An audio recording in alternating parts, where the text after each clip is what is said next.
Hey everyone, and welcome to this explainer. Today, we're going on a pretty fascinating geographical journey all across India. We're going to trace the actual blueprints of human existence in the subcontinent, starting from the most isolated, remote mountain hamlets and scaling all the way up to the sprawling, high-tech metropolises of tomorrow. Because, whether you live in a quiet village or you're navigating the rush hour of a massive megacity, the space around you was shaped by some incredibly powerful forces. We're talking history, geography, culture, the whole shebang. So we're going to decode exactly how that happened. Okay, let's dive right into this. Here's our roadmap for today. First, we'll look at the anatomy of settlements. Second, India's rural landscape. Third, the evolution of Indian towns. Fourth, categorizing the modern city. And finally, number 5, the smart cities mission. All right, starting off with part 1, the anatomy of settlements. To really wrap our heads around urbanization, we kind of have to look at settlements like living, breathing organisms. So, at its absolute core, a human settlement is simply a cluster of dwellings, of any type or size really, where human beings live. But it goes a lot deeper than just throwing up a few walls. The very process of settling inherently involves two critical things: grouping people together and apportioning territory to act as a resource base for survival. Whether we're talking about a tiny hamlet or a giant metropolitan city, humans group together to command a specific area that's going to economically support them. It's just a fundamental aspect of human nature. Now, what's really interesting here is the stark contrast between how rural and urban environments actually function on a day-to-day basis, beyond just how big they are. Rural settlements get their life support directly from the land. Think agriculture, primary economic activities. And because people are a lot less mobile in these areas, their social ties are incredibly intimate. Everyone knows everyone. Urban settlements, on the flip side, totally reverse this dynamic. They rely on processing raw materials, manufacturing, and this vast web of services. Because of that, the urban way of life is complex, it's fast, and social relationships tend to be much more formal and, well, transactional. Moving right along to part 2, India's rural landscape. Imagine we're taking a virtual drone flight over the Indian subcontinent. You'll quickly realize that village layouts, they're never random. They're calculated survival responses to 3 main factors. First up, physical features. We're talking terrain, altitude, climate, and, absolutely crucial, where the water is. Second, cultural and ethnic factors. Things like social structure, caste, and religion play a massive role in where people build their homes relative to each other. And third, security factors. Historically speaking, defense against thefts and robberies has literally dictated the physical geometry of these communities. And these survival responses physically manifest into 4 distinct types of rural settlements across India. The differences here are huge.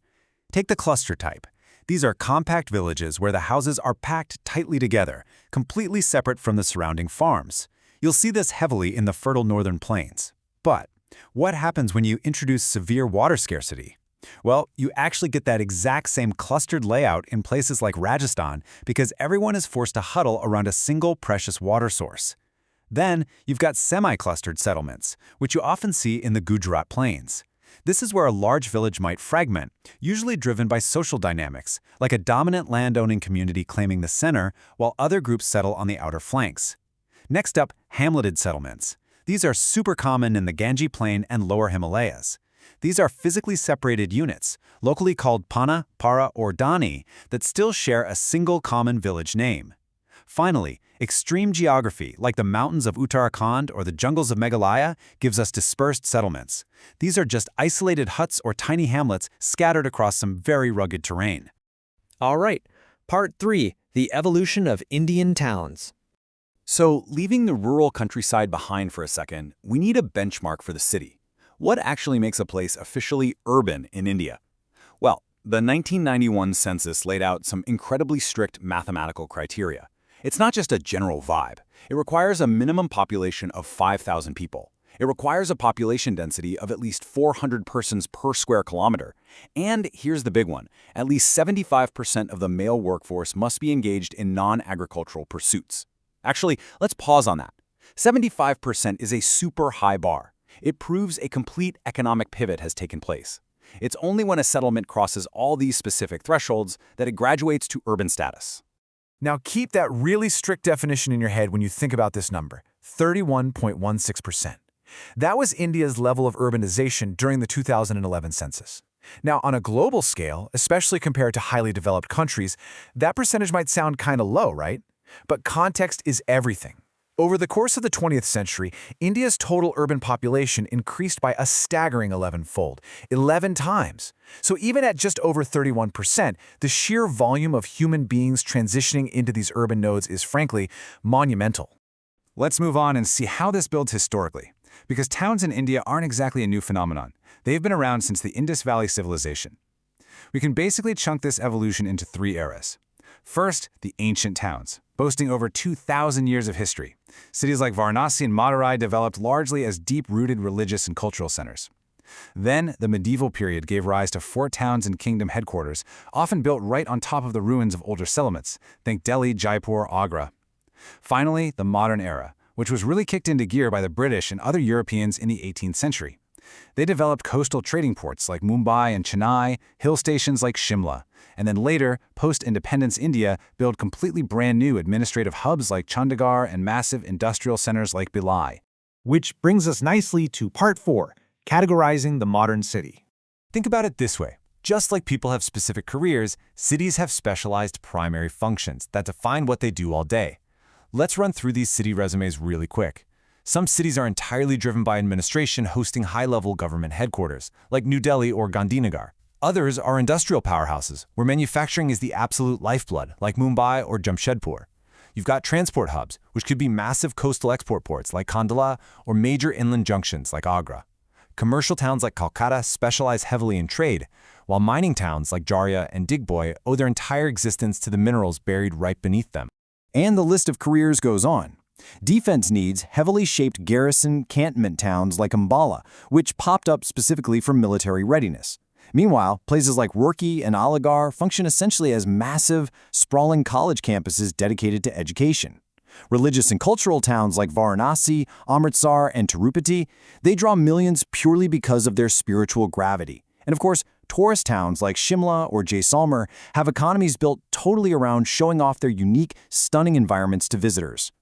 But here is the absolutely crucial point to take away from this. Cities aren't static. As a specialized town grows and swells into a massive metropolis, it just can't survive on one job alone anymore.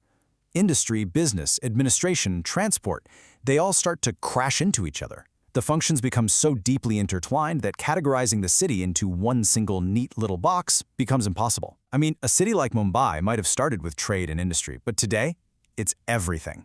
It's the whole package, all at once. And finally, Part 5, the Smart Cities Mission. So when all those city functions intertwine and the population just explodes, the infrastructure really strains to keep up. To manage this kind of incredible density, India launched the Smart Cities Mission. And the game plan here is highly structured. Step 1, provide rock-solid core infrastructure and a clean, sustainable environment to guarantee a decent quality of life. Step 2 is where the smart part comes in, applying innovative tech solutions to make areas less vulnerable to disasters and using way fewer resources to provide cheaper, more efficient services. But honestly, the real genius of the mission is the third goal. The idea is to take compact areas and create a replicable model, a lighthouse, if you will. This lighthouse is meant to shine a path and show other aspiring cities across the country exactly how to upgrade their own urban spaces.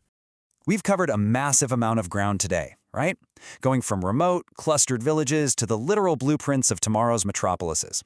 But as we wrap up this explainer, I want to leave you with this thought to mull over. Look out your window right now. What is the primary function of your city?